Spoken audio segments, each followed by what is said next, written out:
All right, guys, after months of obsessing over which tires and wheels to buy for my GX460, I finally made a decision, and this time, possibly for the first time in my entire life, I made the decision based on more than just the price. Now, don't get me wrong, I still have my dad card and my dignity. I definitely didn't overpay, I don't do that. But I did take my wife's advice and get what we really needed this time instead of compromising for once. Stick around to find out how I landed on these Method 701s and BFG KO2s for Rosie here.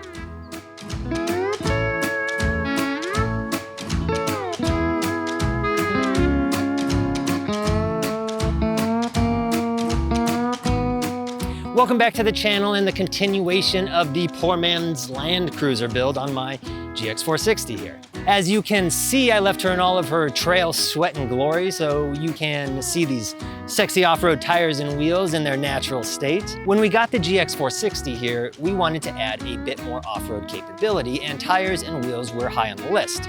I wanted to get some aggressive all-terrain tires to make sure we had the protection and the confidence to take our kids a bit deeper into the woods, you know, in case they talk back.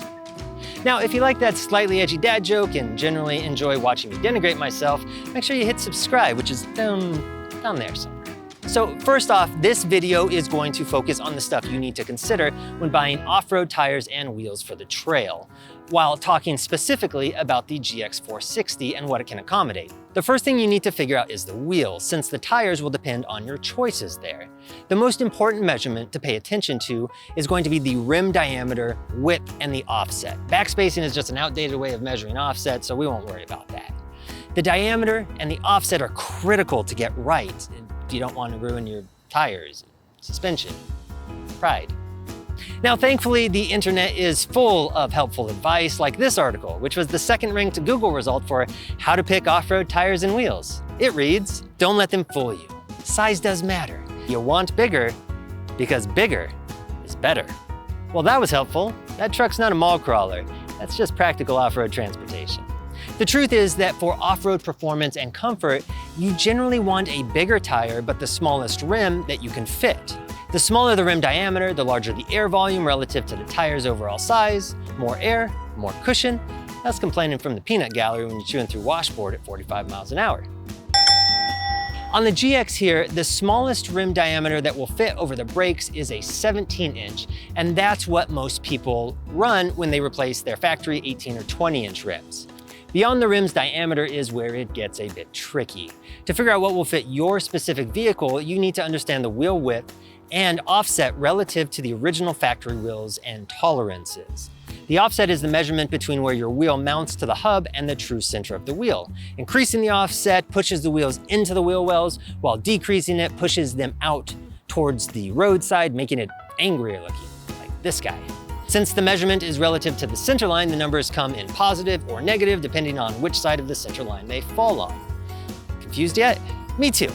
The truth is that the offset doesn't really mean anything unless you understand the car's suspension tolerances and have a degree in mechanical engineering. Now, I don't have any of that crap, so I just tucked my tail between my legs and called the manufacturer of some wheels I thought were pretty. For the GX460, what's the size that you guys recommend in the backspace? I mean, everybody's doing 17 right now. 17 by 8.5 is what they're doing. But you can definitely use that wheel on there. And would the 17 by 9s fit on there, or does it need to be the 8.5, or what do you guys recommend? No, it's gotta be an 8.5. The 9 won't work on there. Okay, sounds good. Too wide, too deep. Right. Well, that was a lot easier than trying to understand all the details. So we ended up going with the Method 701s in Murder Black. The thing I liked about these, beyond the styling, was that they have what they call bead grip technology. It's essentially a set of serrated rings in the bead channel to help the tires from slipping off the wheels when you're aired down. It's not bead locks, but supposedly it helps. For newbies like me, a bead lock is a separate plate that actually bolts onto the rim, sandwiching the tire mechanically, so you can air down your tires until they look like Jabba the Hutt without them falling off the rims. They've got a very distinctive look with bolts all around the outside, but the majority of the studded wheels you see on the street are fake. They're just bolt heads machined into a regular rim for the look. Real bead locks are really expensive and have questionable legality on the pavement. Now, I'm probably gonna get a rash of crap in the comments for saying this because I know a lot of people run them.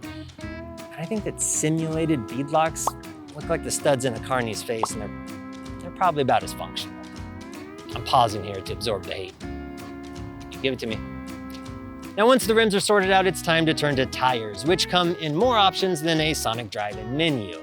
They also have a super intuitive sizing code. Did you know that a 265 70R17 is the exact same size overall as a 265 65R18?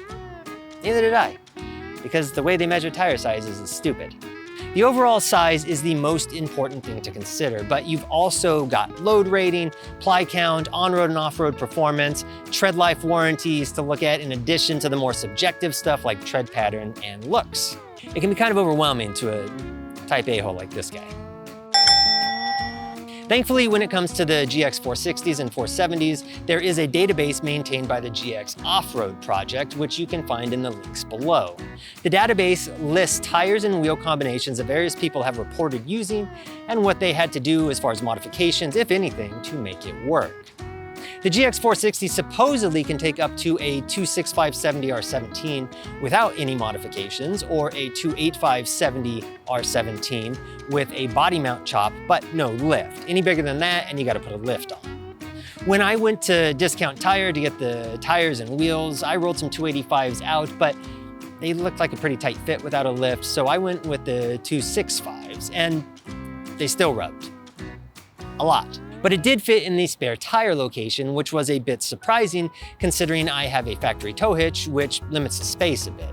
Fixing the rubbing took a few attempts with a heat gun and then a more serious approach. They still rub a bit in the front, but only in reverse, so guess I need a lift now. Now, when it came time to choose which tire, protection and durability were high on my list, all of my favorite campsites are generally in the middle of nowhere and strewn with 100-year-old barbed wire and rusty nails. Now that rusty old stuff might be fun for the kids to play with, but the tires hate that crap. The last thing I want to do after spending a couple nights sleeping on the ground is change a flat with a bunch of cranky kids past their use-by dates, glaring at me from the side of a forest road. Daddy, are you sure you know how to use that? It looks kind of dangerous. I also looked at the newer Cooper AT3s and the Goodyear Duratrax, but I went with the KO2s based on reputation, really. Everyone that runs these loves them. Most people get around 60,000 miles out of a set. I've only put about 500 miles on them, but I noticed immediately how much better they rode than my stock wheels and tires. Going to both a smaller rim and larger overall tire made a pretty dramatic improvement in ride quality. I've had them out on the trail a few times now and they perform great. They have a really aggressive shoulder pattern, and when you air down, that sidewall just spreads out and grabs the road. They feel great on the freeway and they are not really much noisier at all than my street tires. Well, that's about everything I am going to pretend to know about picking off-road tires and rims for the trail. Remember, you don't really need any of this crap to get out there and have a great time with your family. Most forest roads are passable by a passenger car with a little patience. Some Dramamine for the kids helps too. Get out there, take your kids. It's not easy, but it's always worth it. I'll see you next time.